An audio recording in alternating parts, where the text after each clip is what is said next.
Good afternoon to you. I'm Mia Grady. Hope you are enjoying your weekend the best you can. Plenty of people are enjoying fun in the sun on Bolivar Peninsula, where it was packed. The beaches there are legally open and people are taking full advantage.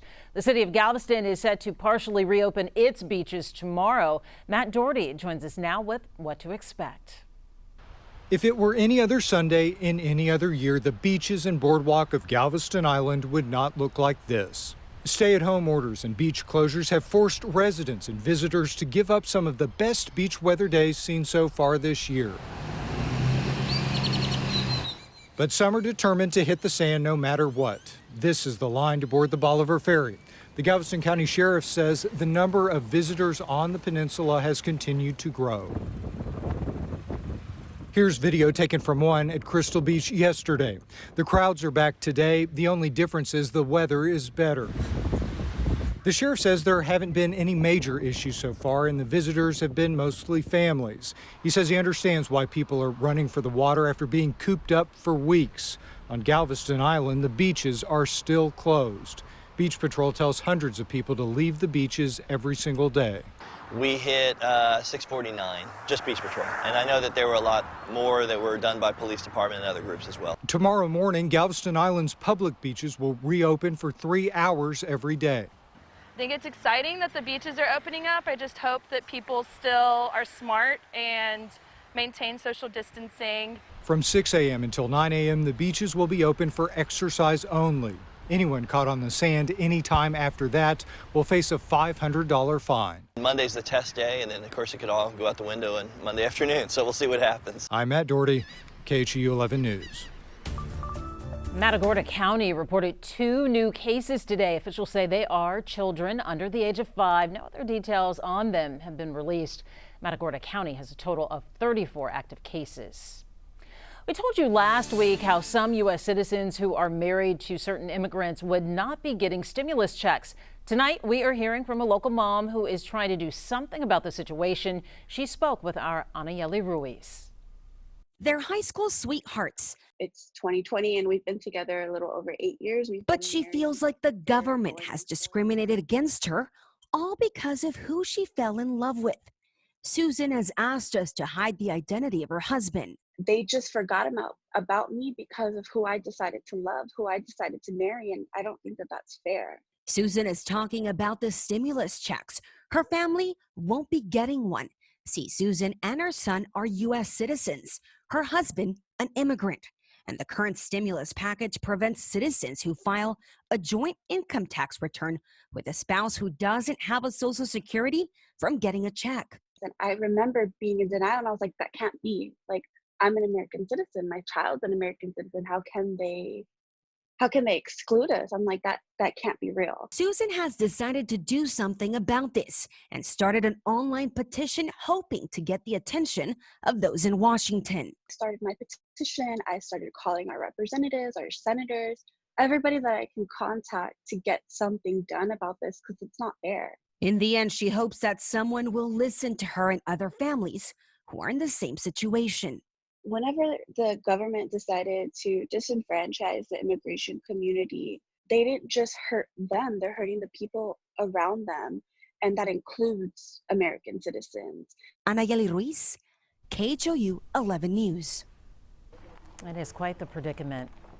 Now this, Houston Mayor Sylvester Turner spent part of his day at the Islamic Society of Greater Houston. The organization hosted a food distribution event. The mayor even pitched in to help load supplies. He also talked about the order going into effect tomorrow, requiring all Harris County residents to wear masks in public. Violators could receive a citation, but the mayor says that would be a last resort. We're not giving citations. We're not jailing anybody. We're not saying that, you're going to have to come and pay $1,000 fine. What we're saying is that we give you masks over a citation. The mayor says if an officer stops you for not wearing a mask, they will attempt to educate you on the importance of wearing one. And if you don't have a mask, the officer will give you one. Everyone is doing their best to be prepared. The city of Houston handed out thousands of masks yesterday. If you didn't get one, don't worry, you can make your own, but there are some safety considerations. Here's Abby Lorico.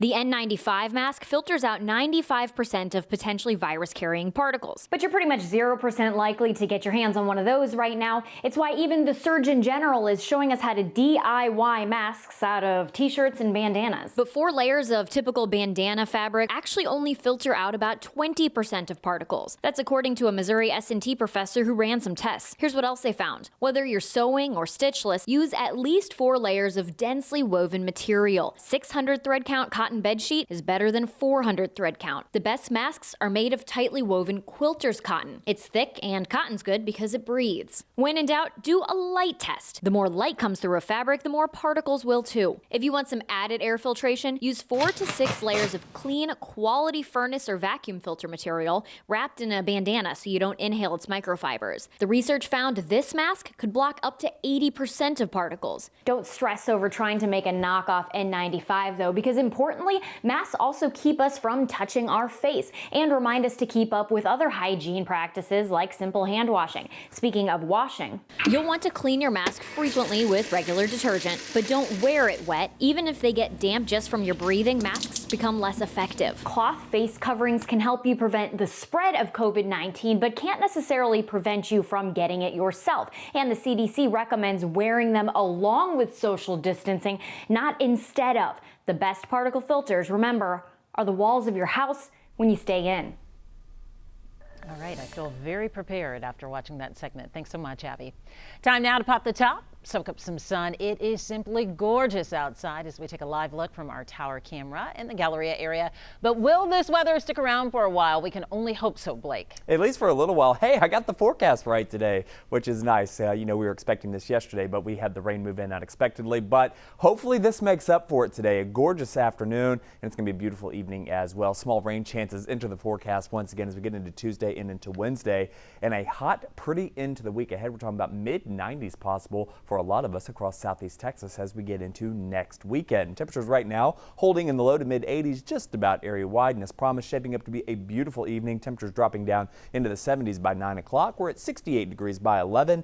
Waking up to those 50s once again across the Houston area, but again, a big warm-up headed our way and some rain chances. I've got all the details coming up in your full forecast. All right, it's a date we'll see in just a bit. Thanks, Blake.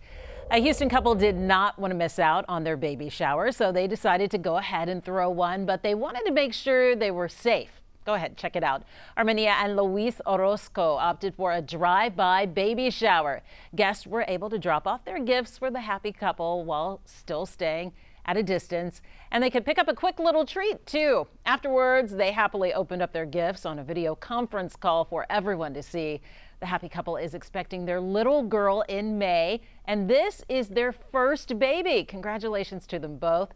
We want to be sure to share more of these special moments with you. Just send us a text with photos and information to 713-526-1111. If that doesn't work out for you, you can always reach us on Facebook as well.